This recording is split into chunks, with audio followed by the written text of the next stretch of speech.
porque usted el tema lo ha pedido, este tema lo estaba esperando todo el mundo. Vamos a hablar precisamente de enfermedad por reflujo gastroesofágico. Y muchos de ustedes nos estuvieron comentando detrás en el chat de que efectivamente queríamos un especialista y nada más y nada menos que le vamos a dar la bienvenida a nuestro especialista invitado, al doctor Ramiro da Silva Rodríguez. Bienvenido, doctor, a este HN Live. Muchas gracias, gracias por la invitación y haberme tenido en cuenta. Ahora bien, usted aproveche, haga todas las preguntas porque efectivamente este es el tema que estábamos esperando. Vamos a hablar precisamente del tema de reflujo. Ahora bien, pero conozcamos un poco a nuestro especialista, doctor Ramiro da Silva, su especialidad. Cuéntenos, ¿quién es el doctor Ramiro da Silva? Bueno, el doctor Ramiro da Silva se formó como médico y soy egresado de la Universidad Latina de Panamá. Posterior a eso hice mi entrenamiento y soy egresado como especialista en medicina interna del Hospital Santo Tomás. Posterior a eso me fui al complejo hospitalario de la Caja del Seguro Social a hacer mi subespecialidad en gastroenterología y endoscopía digestiva. Y terminando mi formación como gastroenterólogo, me fui a entrenar a la Universidad Pontificia Javeriana en Bogotá, Colombia, en un entrenamiento en algo que se conoce como neurogastroenterología y motilidad gastrointestinal. La gastroenterología es una rama muy amplia, quizás somos los subespecialistas de medicina interna que tenemos que abarcar mayor parte del cuerpo.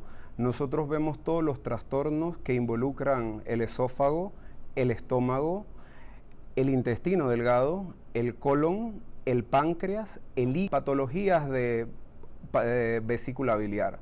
O sea que creo que tenemos un mix bien diferente al que las personas piensan, de que nosotros solo vemos vómitos y diarreas a veces, o dolor de estómago. Wow, interesantísimo, doctor. Y bueno, eso significa que con ese abarcar tanto en el cuerpo y tan importante, lo vamos a comprometer públicamente para un segundo HN Live porque este se nos va a quedar corto, estamos seguros. No se preocupe, para eso estamos. Así es. Bueno, ya empezó el tema de la gente a conectarse, a estar pendiente del tema, ya sabe, vamos a hablar precisamente de reflujo. Doctor, vamos a arrancar. Cuando hablamos de enfermedad por reflujo gastroesofágico, ¿qué abarca?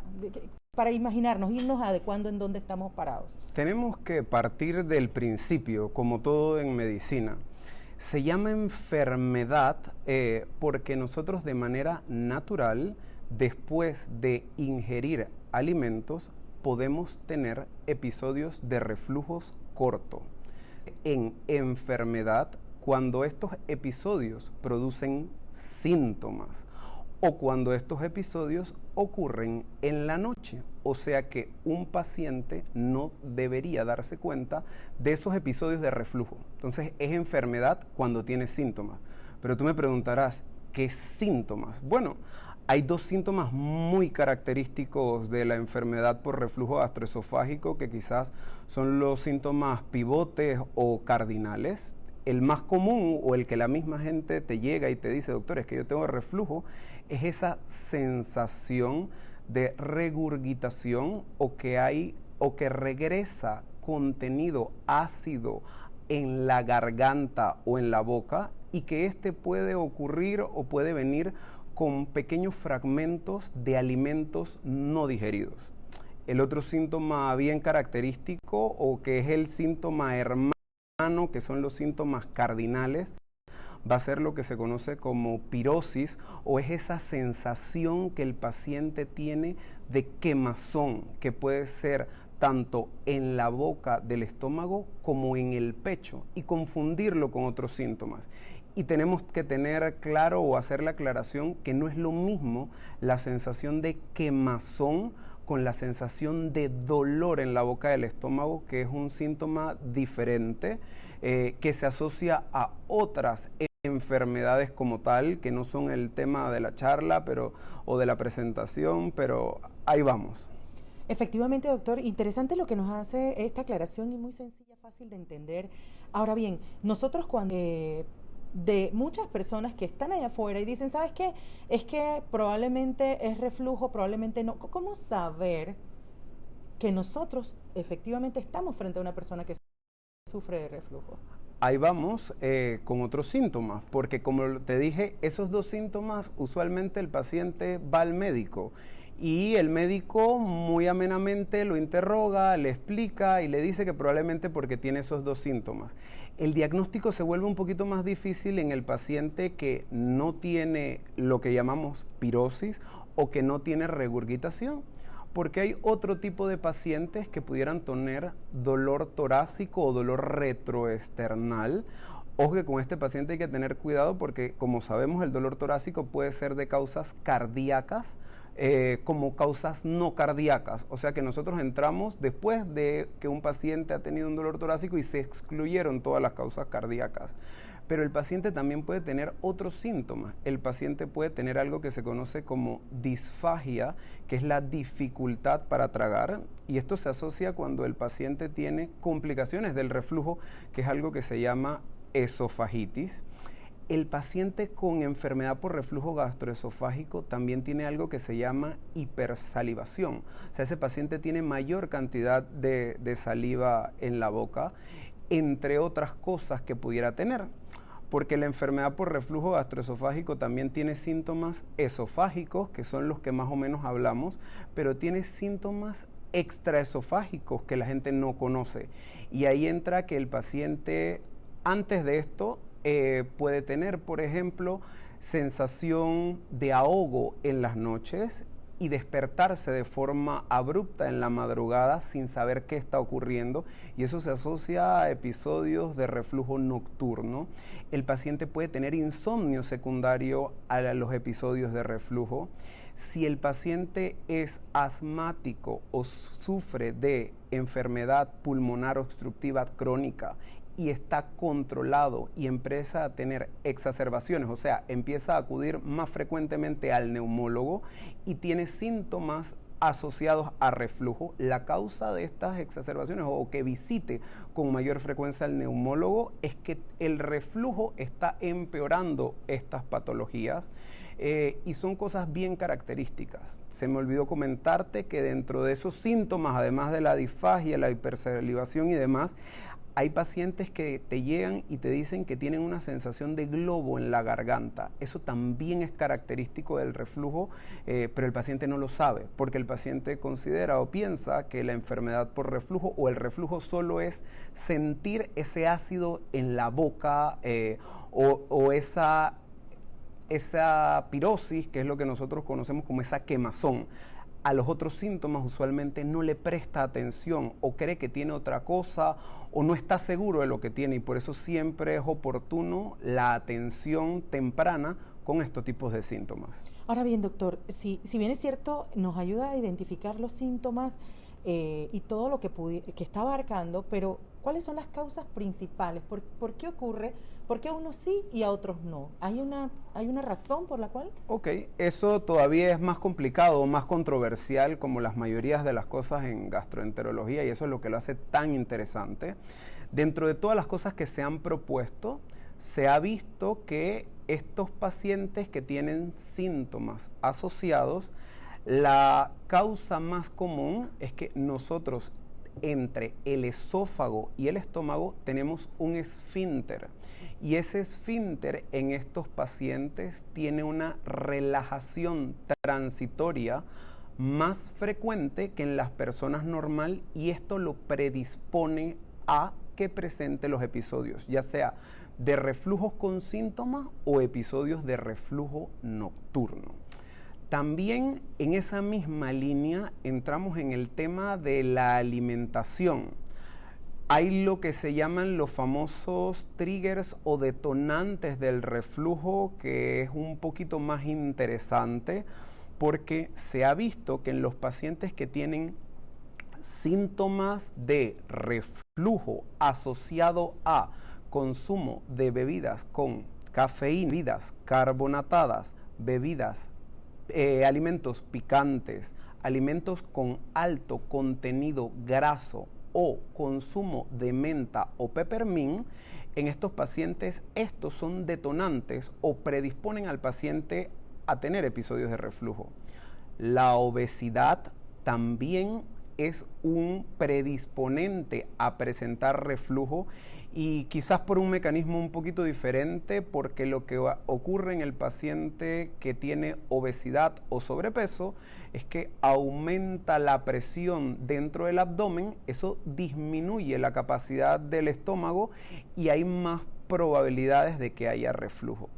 El tabaco y el alcohol también predisponen al paciente a tener episodios de reflujo, y es muy característico el paciente que te llega a la consulta, 30 años, joven, sin ninguna enfermedad, fue el fin de semana a una barbacoa, se tomó 3, 4 cervezas, se comió 2 chorizos y un rib eye, y te dice: doctor, después de eso fue la muerte. Empecé a tener sensación de quemazón, en la noche no podía dormir, regurgitación y demás.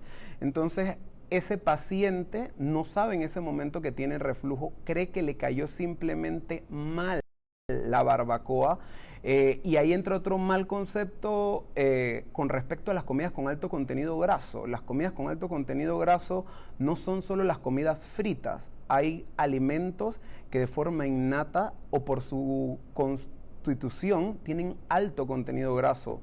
Los embutidos son uno de estos, y las carnes que usualmente nosotros utilizamos para hacer un asado o una barbacoa usualmente tienen grasa, porque usualmente esas son las carnes más suaves o que en la parrilla saben mejor. Entonces estas son cosas que uno va entrenando al paciente una vez llega al gastroenterólogo. Ahora bien, todo lo que nos ha descrito, y la verdad que el simple hecho de describirnos un fin de semana al estilo panameño, comiendo todo lo que usted acaba de mencionar, tomándose sus cervecitas, entonces quiere una probabilidad de alta incidencia de personas que puedan tener de esta patología. Es más común de lo que pareciera, y hay muchos allá afuera que no saben que sufren de reflujo. Hay muchos allá afuera que no saben que sufren de reflujo, eso es cierto, y quizás porque no tienen los síntomas típicos. Cuando nos vamos a las estadísticas con respecto a la enfermedad por reflujo gastroesofágico, en lo que es el occidente, se dice que de 10 a 20% de la población tiene enfermedad por reflujo gastroesofágico, diferente que lo que ocurre en Oriente, o por lo menos en los países asiáticos, que es de donde se tiene casuística, que se dice que es solo el 5%. Entonces, si te das cuenta y tú ves, no solo hay variación en la genética de las personas, que eso exactamente no se sabe, sino que la alimentación influye mucho, porque tú ves el fenotipo de la mayoría de los asiáticos o de la gente de Oriente, gente delgada, no tiene sobrepeso, el consumo de alimentos un poco. Tú me dirás: doctor, en India comen comida muy picante. Bueno, es cierto, pero por alguna razón no presentan tanto reflujo como nosotros en Occidente. O sea, que hay una mezcla entre nuestro fenotipo.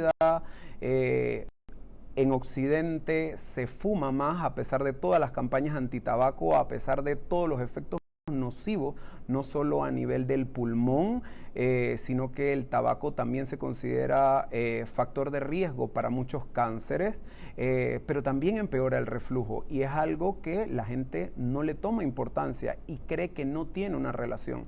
El tabaco sí es un factor detonante, o es uno de esos triggers del reflujo importante, igual que el alcohol, que es algo bien común en el fin de semana que acabamos de decir del panameño.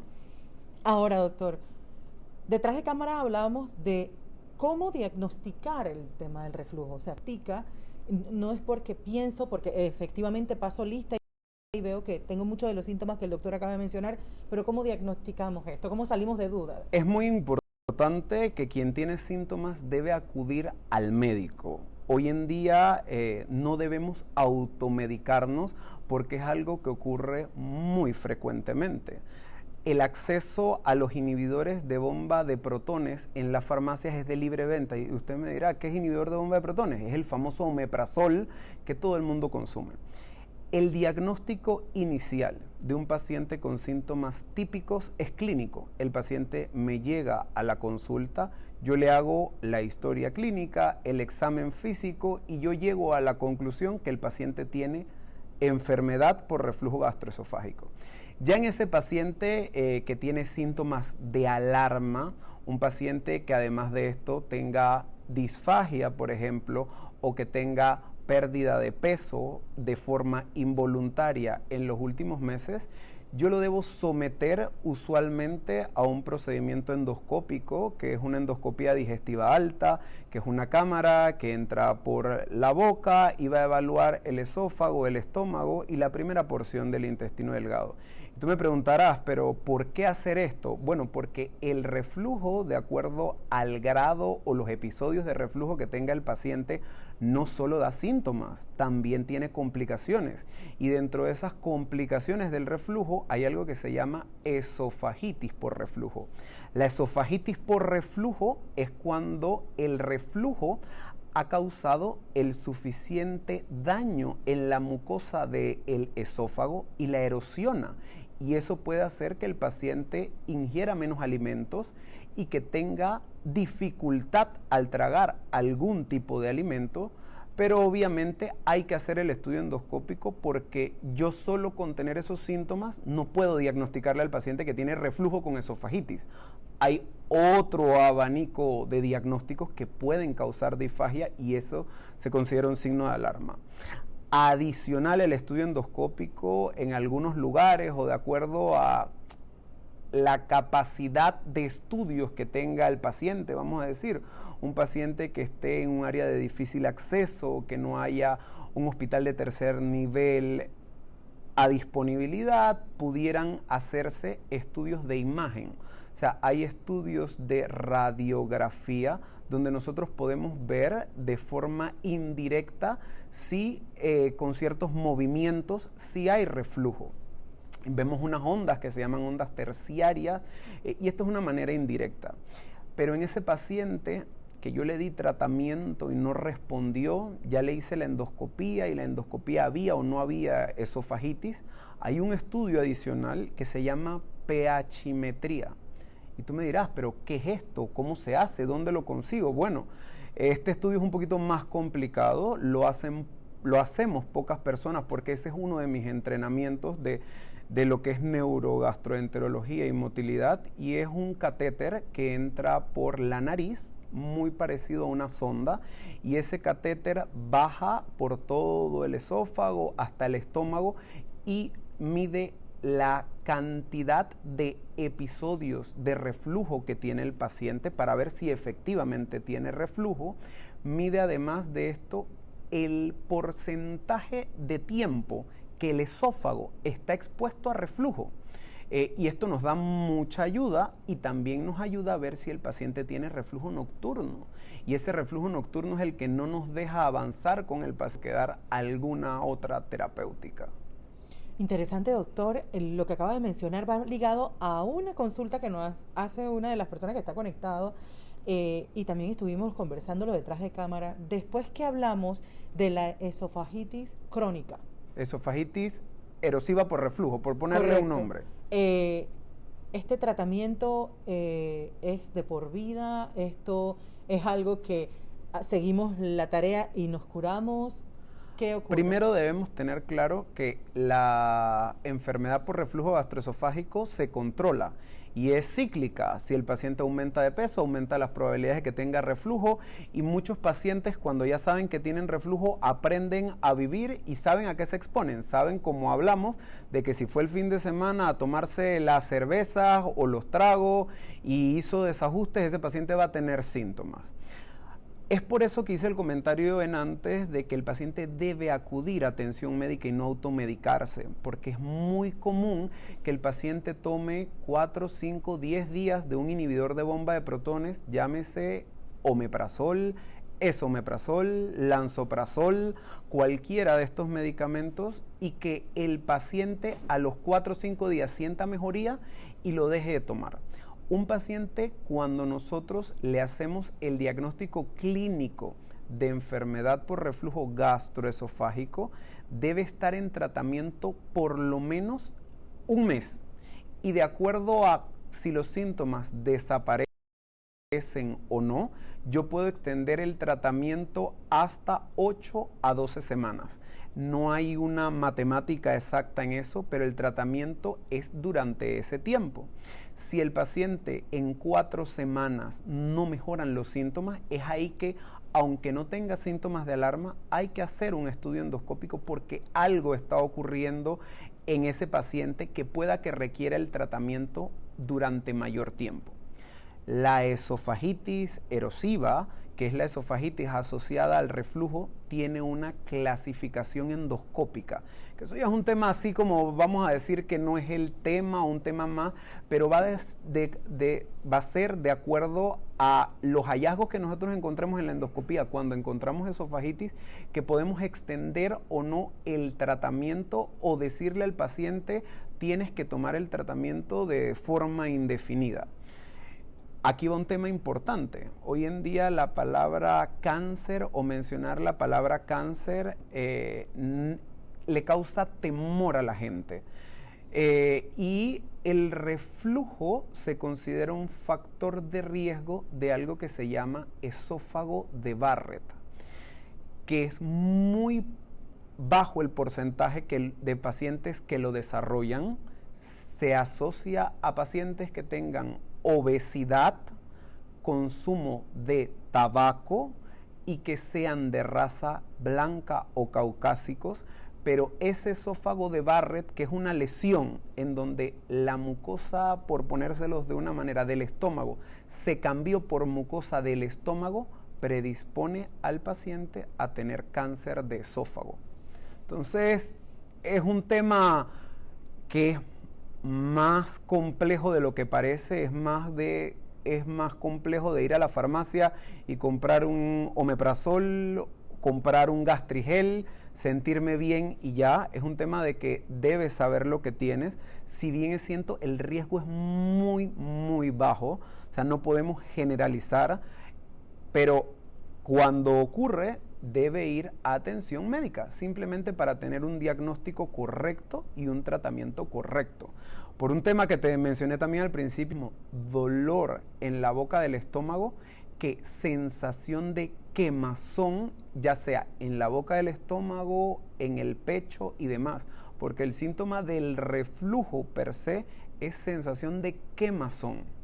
Ahora bien, doctor, veo que muchos de los que están conectados están haciendo las manitos, así como que usted lo que está mencionando los está describiendo a ellos. Aquí hay un montón que están precisamente colocando, y porque veo que mucho de lo que usted está mencionando es como un comportamiento regular allá afuera, ¿no?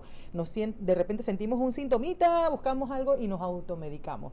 Pero doctor, una de las que está conectada, una de nuestras chicas está conectada, ¿qué hablar, qué decir acerca, si bien es cierto usted mencionó hace un rato el tema de la obesidad, pero ¿y qué tal con las pacientes embarazadas? Que parecería que en nuestras etapas de embarazo, cuando ya vamos casi a salir del tema, es cuando más se desata. ¿Eso es un comportamiento particular de...? Es que ese es un tema muy interesante. La embarazada, por los cambios fisiológicos del embarazo, y entiéndase por fisiológicos cambios normales, va a tener reflujo, va a haber aumento de la presión intraabdominal secundaria al producto.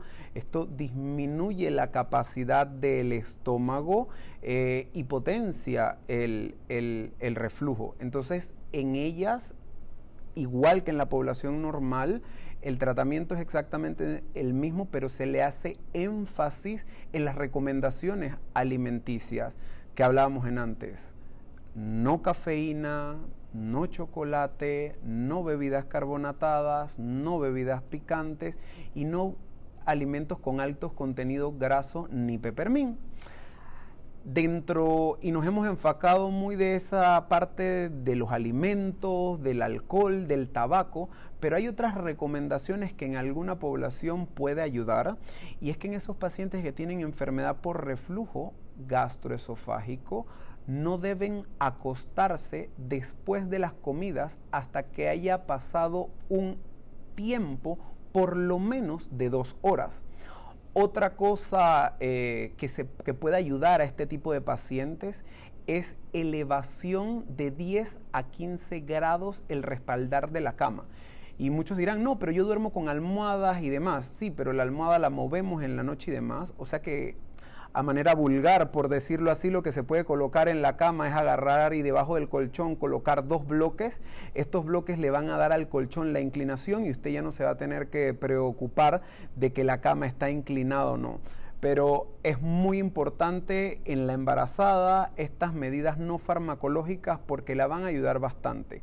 Como en la embarazada es un tiempo transitorio, también se le dice que ella puede las comidas dividirlas y al disminuir las porciones sin disminuir su aporte calórico, que debe estar determinado por su ginecólogo de cuánto peso debe ganar y cuánto peso no debe ganar, a ella las ayuda a fraccionar los alimentos. O sea, ese desayuno copioso y demás, disminuirlo y hacer colaciones. O sea, entre el desayuno y el almuerzo, tener una colación en la mañana, una colación en la tarde, una colación nocturna, pero ojo, teniendo en cuenta que esa paciente que tenga una colación nocturna debe esperar 2 horas para acostarse antes o después de este consumo de alimentos, porque eso va a potenciar que haya episodios de reflujo. Ahora bien, doctor, mito o realidad. Culturalmente estamos rodeados de creencias de nuestras abuelas, precisamente de nuestros familiares. ¿Qué hay de cierto que uno, por ejemplo, pudiera hacer una clase de infusiones que nos ayudaran a disminuir estos efectos del reflujo? Por ejemplo, la clásica que le dicen a uno, no, tómate un tecito de hoja de guanábana, tómate un tecito de cáscaras de manzana, y con esto llega como... Son mitos. Realmente no se ha visto beneficio.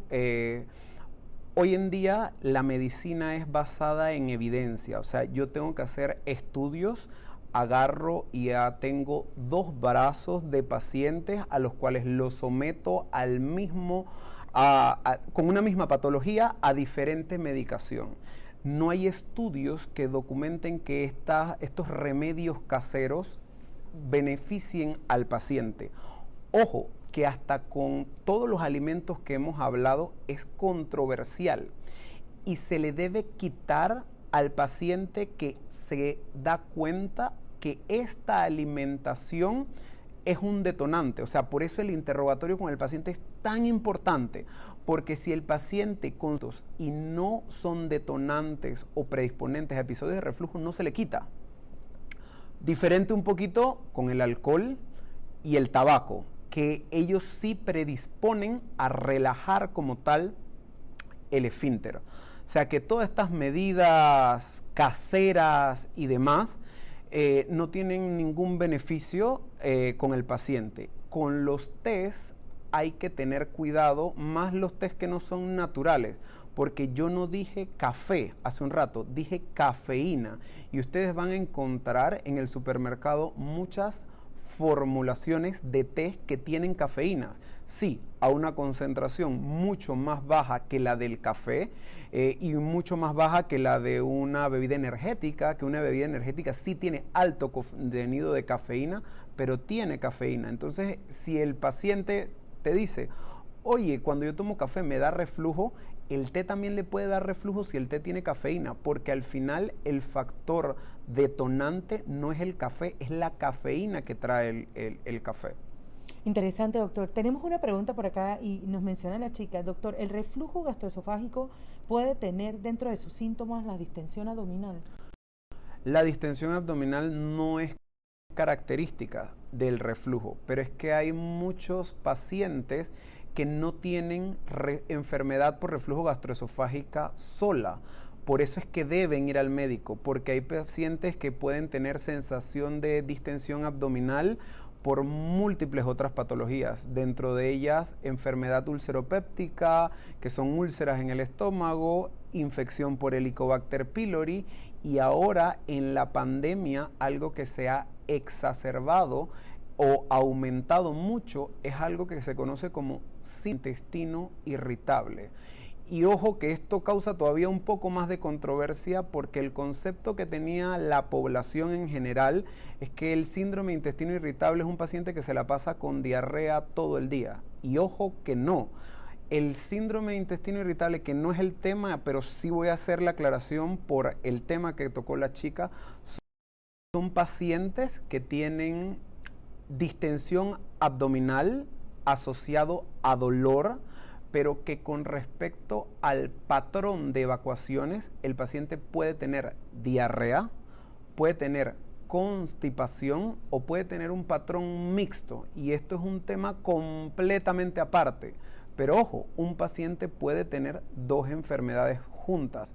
El tracto gastrointestinal tiene una relación con el cerebro muy importante y hay una conexión que se conoce como cerebro-intestino, que es un mundo y que hoy en día es lo que se entiende por muchas patologías. Ahora bien, doctor, hablamos de todo, cómo nosotros lo podemos diagnosticar, los síntomas, el tema del tratamiento, pero ¿qué pasa si aquel que nos está escuchando, que está viendo el live, y dice, yo me tomo mis 2, 3 pastillitas, me siento bien y al rato ya el tema desapareció? ¿Qué pasa? ¿Cuál es el lado o el extremo al cual podemos llegar si nosotros no recibimos un tratamiento adecuado de un especialista como usted?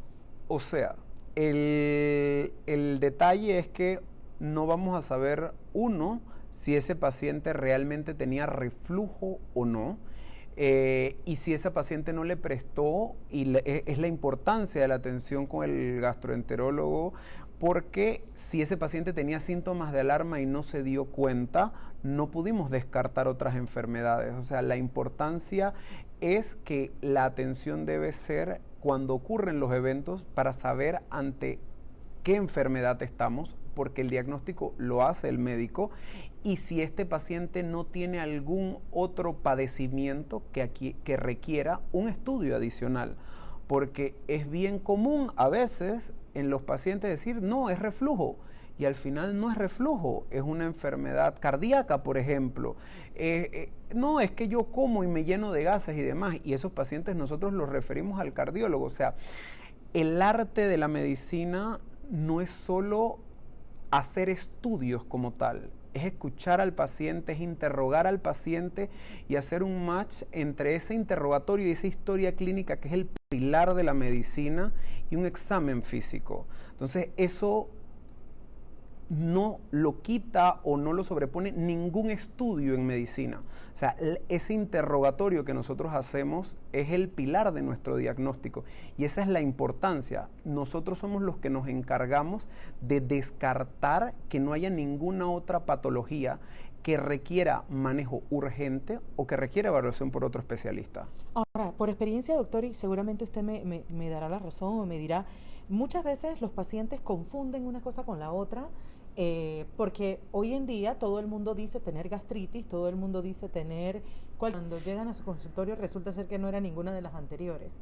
Eso suele ocurrir, hay una confusión entre... Es que tenemos un problema hoy en día, hoy tenemos a Dr. Google y es lo peor que nos ha pasado, porque el paciente ahora busca un síntoma y vuelvo y te digo que si estudiar medicina fuera tan fácil como buscar solo la información que nosotros encontramos en internet, hay información veraz, hay información que simplemente es alguien que escribió y es una mentira y que se puede convertir en una verdad dependiendo de en qué lugar la publiques, aunque no haya ningún criterio científico. Y eso causa mucho desasosiego en el paciente y confusión en el paciente, porque el paciente busca, bueno, es que yo tengo este síntoma, pero hay un síntoma, no es una enfermedad. Entonces, es ahí donde entra la importancia de que el paciente, vuelvo y recaigo en lo mismo, debe acudir para que un especialista lo evalúe, sepa qué está ocurriendo. Ahora bien, algunos de los que están comentando, que están conectados, doctor, y ya el tiempo se nos ha ido agotando, la persona suele tener síntomas de erupto constante, una especie de acidez, erupto constante, y esto precisamente le causa dolores regularmente. Entonces, ahí una recomendación es ir viendo dónde están los consultorios del doctor Ramiro da Silva, por lo que veo, ¿verdad? Bueno, yo hago mi medicina privada aquí en el Hospital Nacional, atiendo en el Centro Médico Nacional, en el tercer piso, en el consultorio 311, de lunes a viernes todos los días. Y a nivel público trabajo o ejerzo en el Hospital San Miguel Arcángel. Ahora bien, doctor, sé que si bien es cierto, usted es un especialista dirigido a la parte adulta, pero si nosotros tuviéramos que hablar en general, ¿pueden aparecer síntomas de esta enfermedad del reflujo en etapas tempranas, adolescentes, niños? Si bien es cierto, usted está especializado en la parte adulta, Sí, pero... sí pueden aparecer, es menos frecuente porque usualmente el niño es sano, el niño no tiene sobrepeso, el niño no consume alcohol, el niño no consume cigarrillo, o sea que el niño como tal no está sometido a este tipo de cosas, pero sí puede ocurrir. O sea, hay enfermedad por reflujo gastroesofágico en niños y es mucho más complicado para el gastroenterólogo pediatra porque todos estos estudios de fisiología gastrointestinal están hechos en adultos y a los niños también se les hace pHimetría. Más que nada porque el niño a veces tiene síntomas atípicos o el niño no sabe que tiene regurgitación, no sabe que tiene esa sensación de quemazón. O sea que para el gastroenterólogo pediatra, que no es mi rama, sí se convierte en un reto diagnóstico y quizás en un problema porque demora más en saber que el paciente tiene episodios de reflujo. Usted mencionaba hace un rato, y esto va ligado a una de las preguntas que nos hacen por acá, doctor, alimentos, gaseosas, chocolates, los listó, el peppermint, lo que es la menta. Pero ¿qué hay de cierto que el ajo, la cebolla, todos estos tipos de estos condimentos que regularmente nosotros utilizamos en la comida diaria del panameño puedan tener? El ajo, por ejemplo, que es uno de los Ahí principales. vamos. Cuando agarramos de alimentos muy condimentados, sí entra dentro de estas cosas el ajo, la cebolla, el cítrico del tomate, pero por eso hice la acotación en algún momento de que el paciente te va a decir, doctor, entonces me va a quitar todo. Si usted me está diciendo que no debo comer comida condimentada, o sea, no usar caldo rica, no usar esto, no usar lo otro, lo único que yo le puedo poner a la comida para darle sabor es ajo. Entonces ahí uno entra en una controversia y por eso vuelvo y digo, en antes hice el comentario que uno le pregunta o hace como una serie de juego con el paciente de a ver si estos alimentos, cuáles causan episodios de reflujo con síntomas y quitárselos. Eso sí, en el momento agudo que el paciente te llega al consultorio la primera vez, le quitas todo. Le quitas todo y después ves qué vas reintroduciendo. Lo más difícil no es quitar el ajo, la cebolla, no es quitar nada de estos condimentos, porque al final lo que se quiere es que la comida no esté muy condimentada o que no sea muy picante. Por eso hice el comentario de que realmente es la comida picante como tal y la comida con alto contenido grasa. El puerco, por ejemplo, tiene alto contenido de grasa. Entonces lo que tú haces al principio es le quitas todo, pero lo más difícil de quitarle es la cafeína. El paciente sin café prefiere seguir con reflujo que yo le quite el café. Entonces, créeme que dentro de mi experiencia le logro quitar los alimentos, pero el café es muy difícil. Así es, doctor. De esta manera queremos darle las gracias. La gente está ávida de mucha información. Ya lo dijimos al principio, lo vamos a comprometer para hacer otro HN Live interesante, así como ha sido este, doctor. Un mensaje final para todos ellos, para que usted pueda cerrar. Un mensaje, ya efectivamente nos mencionó dónde podemos encontrarlo, pero cuéntenos un mensaje final para todas aquellas personas que efectivamente están afuera y que han escuchado atentamente todo lo que usted nos está diciendo en cuanto al cuidado del manejo del reflujo y aquel que no lo sabe también. Yo creo que hoy en día cualquier enfermedad disminuye la calidad de vida del paciente porque las enfermedades producen síntomas. Le prestamos mucha atención a las enfermedades crónicas como presión alta, diabetes, obesidad y enfermedades cardiovasculares, pero las enfermedades que afectan al tracto gastrointestinal causan un impacto no solo en la vida del paciente, sino psicológicamente al paciente. Y lo que yo les puedo recomendar es que deben buscar un especialista cuando tienen estos síntomas y dedicarse tiempo, porque a veces nuestra vida tan acelerada, lo que ocurre es que no nos dedicamos tiempo y pensamos, bueno, es que es una gastritis, es reflujo, es una diarrea porque comí algo diferente y no nos dedicamos ese tiempo como el susto que pasa al paciente cuando ya le dicen eres hipertenso, eres diabético, sufres del corazón Y el tracto gastrointestinal es bien noble, pero hay que cuidarlo.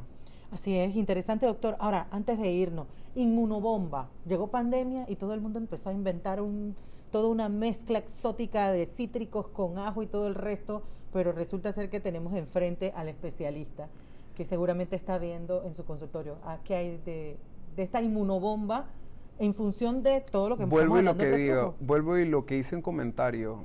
Hoy en día la medicina debe ser basada en evidencia científica, en estudios. Entonces yo no te puedo recomendar algo que no tiene estudios científicos, primero que todo.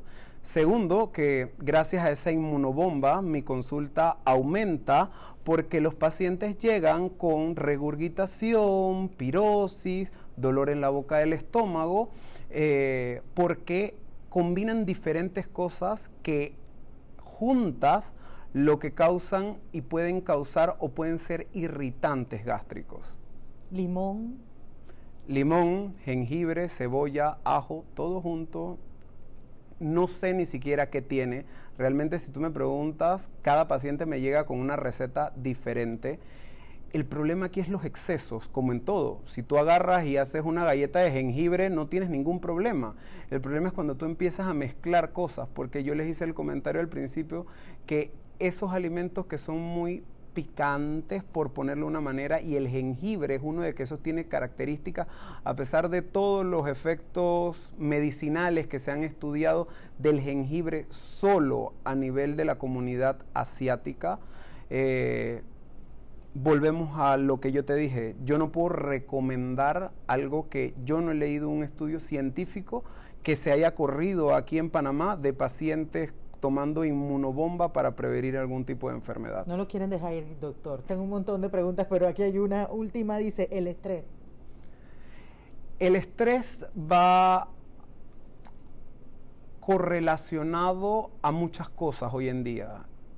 Los niveles de estrés se asocian, o las ciudades, para ponerlo de una manera, que tienen mayor nivel de estrés, tienen mayores riesgos cardiovasculares y sí tienen mayor riesgo de enfermedades gastrointestinales.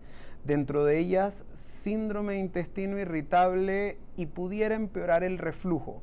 Sí, es cierto. Sí hay una relación. Cuando se hacen los estudios cuando se habla de estrés, no es que agarro y mido el estrés en cada una de las personas, sino mido el estrés al que está sometido una población en general. Por ejemplo, yo puedo agarrar una población en Fiji y agarrar una población en el centro de Nueva York y lo que veo es ese grado de estrés que genera el ámbito o el ambiente laboral, cultural, si tienen algún efecto nocivo. Y sí, en general el estrés tiene efectos nocivos y es detonante o predisponente a algunas enfermedades. Excelente. De esta manera, entonces, sí vamos a dar el cierre, si no, no lo vamos a dejar a ir. Aquí todo el mundo se ha puesto de acuerdo en poner todas las preguntas, pero la vamos a dejar entonces para un próximo HN Live. Doctor, muchísimas gracias una vez más. Gracias por haber aceptado la invitación. Usted que estuvo conectado en este HN Live y sabe que algún familiar, amigo, compañero tenía que escucharlo, porque efectivamente el doctor Ramiro ha sido totalmente práctico a la hora de explicarnos. Compártale este HN Live, lo vamos a dejar colgado en nuestras redes sociales. Doctor, ¿tiene redes sociales para seguirlo? Sí, tengo redes sociales. Es fácil, en este caso Ramiro da Silva, me imagino, pueden conseguirlo. Ahora bien, estará colgado en nuestras redes sociales y también está en nuestro canal de YouTube, al cual le invitamos a que pueda ver este HN Live.